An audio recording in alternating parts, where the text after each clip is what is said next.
take this off the heat, can I get a job at your restaurant? Yeah, mind your fingers though. Yeah, Don't burn yourself. All right. No, no, they're all right. They're okay. Now, can I put this down in a minute? You said it was burning. That's the one. What are you making today? Cod cakes. Cod cakes with a pear, watercress and dill salad. What's an interesting combination. Yeah, unusual, I like isn't it? that. Yeah. I like that combination. I think it should go quite well. I love fish cakes and I love cod. So this is, now what's in here? What's in the pan? Now, just got, take off the heat. this is to poach the cod in, and what we've got milk, peppercorns and bay leaf, Yes. And then just a little bit of salt in there, because I need to cook the cod off, so I can flake it and put it through the potato. Right, now, is that all right? That's fine. on no heat there? Just push it back there, that'll be fine. That'll be all right. And you know you've got this big one on the middle there. Cod in a pan. Oh my God. You're a natural.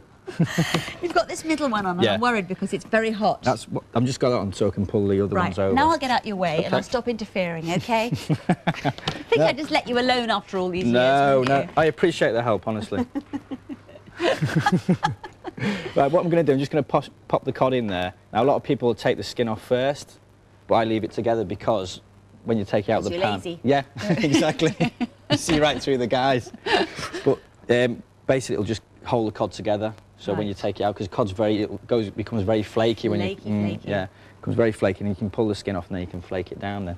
So that's going to go in there. I've brought it up to the boil. Now, the best thing to do is just pull it off, and I'd leave that for, say, about 20 minutes.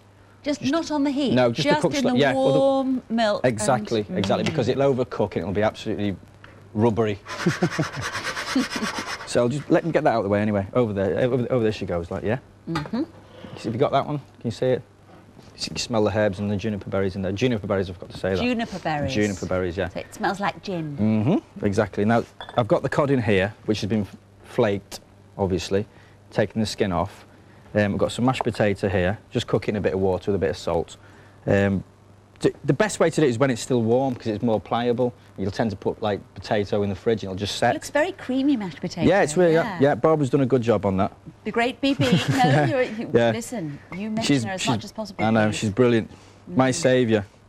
Now, I'll just mix that up a little bit so it breaks down. It's easier to mix together. You try and keep the flakes as big as possible, so you've got a nice chunky sort of texture there. And a bit of salt, not too much. The thing is with seasoning, you've probably heard it before, don't put too much in because you can never take it out. Just enough, otherwise... Was there much seasoning in that pan at the beginning with the fish? I put a bit of salt in there, but you've got the peppercorns in there as well. Yes. You just got to be careful when you take it out of the pan as well, like no peppercorns stuck to it, because nothing worse than biting through a fish cake and you've got like sort of, You break your teeth. Yeah, exactly. I'll just mix this together, being as gentle as possible. Like so, making sure that the cod goes all the way through the potato, because you don't want to just eat a piece of potato, do you? You want the cod texture in there. I mean, you can do the same thing with probably salmon as well, Yes, but you see, if you've got guests, you don't want resentment, do you? Exactly. Going on between one cod cake and another. You don't want to be having to do the washing up after you've sort of like cooked your own food, do you? Oh no, do you ever find that happens with friends? Yeah, I do, friends? all the time. Because they must want you to cook for them all the time. Well, a funny story, when I went to Switzerland with friends, but I did like a Côte de Boeuf with some white asparagus, and I thought, great, I haven't got to do the washing up, and everybody sort of left and went swimming, and I was left there having to do the washing up. I mean, they're not friends. No, they're not. They're enemies. Fire them immediately. They're enemies. No. That's not very thoughtful at all. That's your fault, though, doing Côte de Boeuf in Switzerland. You should say, let's go out and have a nice fondue. Yeah. I think the thing is, well, I think that goes well with skiing, doesn't it, really, Yes, fondue. how high up were you? Well, it wasn't, most of it was melted, and we were right next to Annecy, the lake, Yes, of course. It's time to eat chocolate. That's the one. I've got just formed it, if you can get that. Taking out the bowl, obviously, just trying to make a nice sort of shape to it so it presents very neat and tidy one, yeah. See the way, the secret with this as well, the potato, try and keep it dry. Right. So that, it's, if you keep it in the water and you break it down too much, it'll tend to sort of break down and it won't be as dry. Another way to do it is if you put a potato in the oven, wrap it in tin foil, bake it, take the tin foil off and just skin it, then that'll be, really dry potato. It's a really good way to do a fish cake. That's a good one for fish cakes. Yeah, I will remember definitely, that. definitely. Now I'm just going to pop that in. I've obviously got some cooking off around here. I'm just going to pop that in. You've got quite hot fat oil, I should say. But not too much in there, which I like the look of. That's right, because you don't want potato to absorb it; it'll become greasy and horrible. No, exactly. Yeah, you don't want that. You do that fat, horrible stuff, do you, in there? No. Now this pear thing, you see, I can see the cod cakes. I love all that, but it's how this combines. Right. basically, I've just peeled my pear. Okay, I'm just going to cut into it like so. Make it a bit more unusual. I'm just going to do like a little julienne to put through there. You know, strips, matchsticks. Mm-hmm. Mind your fingers.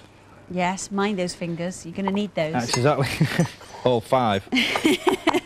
So I'm just going to slice it lengthways like so. Not the best julienne in the world, but very rustic. That's what chefs say when it's not julienne. Rustic. Pop that in there. I've got my watercress and my dill in there. Now I'm just going to quickly mix some mustard in the bottom there. This is the little dressing. A little bit of garlic in there. A little bit of, let me see, lemon juice. Yeah, lemon juice. Bang that in there. Will you have this finished in about 15 seconds? Yeah. Are you sure? I reckon so, yeah. Oh, I reckon brilliant. I can do that. A challenge. No, listen. Make it 30. Okay. There you go. See the way it's emulsified. It sounded horribly impatient then. It's just that I just wondered. You want to because, go home for your tea? No, not at all. We have to pay the rent. We have to do this thing, you know. These Mix it together. commercials. There you go. Lovely. So That looks delicious. Okay, now let's just put it along one line here. Everything's There's about art, you presentation, see. isn't it? I know. I like, This do you like very this plate? geometric plate. Yeah, Do you like it? Yeah, I like it. It's unusual. I like unusual things. As you can tell by the cooking. No, it's coming along beautifully. There you go. Look, Just get the pears sizzling are in away there. Nice. See, The cakes are in caramelised there. on one side. I'd say those are nearly ready, wouldn't you? Yeah. Let's wet them on the plate, pretend you they go. are. Like so. Nick, thank you very much indeed. All the details of these delicious cod cakes and a pear and watercress salad on pages 250, 251 on CFN Text. We can dig into this now, Yep. which will be delicious. Now, today, Mark Curry finds himself at that special point where dairy farming and the hedgerows meet.